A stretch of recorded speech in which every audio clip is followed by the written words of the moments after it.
مکان دیواروں سے اور گھر مکینوں سے بنتے ہیں۔ ادب اور صحافت میں فرق یہ ہے کہ ادب کوئی پڑھتا نہیں اور صحافت پڑھنے کے قابل نہیں۔ انسان کی زندگی اتنی کم ہے کہ وہ محبت کا حق بھی ادا نہیں کر سکتا، جانے لوگ نفرت کے لیے وقت کہاں سے نکال لیتے ہیں۔ ہم میں سے اکثر کے نزدیک حقیقی زندگی وہ ہے جسے ہم خود بسر نہیں کرتے۔ عورت کے ساتھ زندگی بسر کرنا مشکل ہے، مگر عورت کے بغیر زندگی بسر کرنا اس سے بھی زیادہ مشکل ہے۔ بعض لوگ اپنی ابتدائی عمر، زندگی کے آخری حصے کو ناخوشگوار بنانے میں صرف کرتے ہیں۔ میں دوست اچھی شکل و صورت کے، واقف اچھے کردار کے اور دشمن بہترین دماغ کے منتخب کرتا ہوں۔ دوست کی ناکامی پر مغموم ہونا اتنا دشوار نہیں جتنا اس کی کامیابی پر مسرور ہونا مشکل ہے۔ انسان کو ہمیشہ محبت کرنی چاہیے، اس لیے اسے چاہیے کہ کبھی شادی نہ کرے۔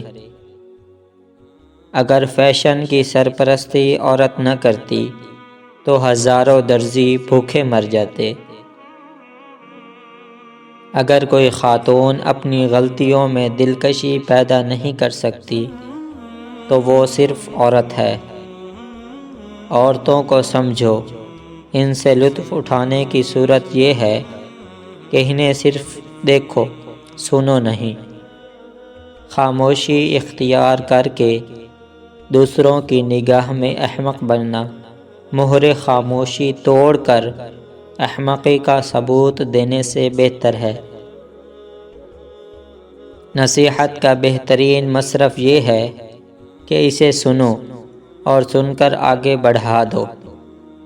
شادی کے خواہش مند نوجوان کو یا تو سب کچھ جاننا چاہیے یا کچھ بھی نہیں۔ استقلال ایسے شخص کی آخری پناہ گاہ ہے جو صاحب فکر اور صاحب تخیل نہ ہو۔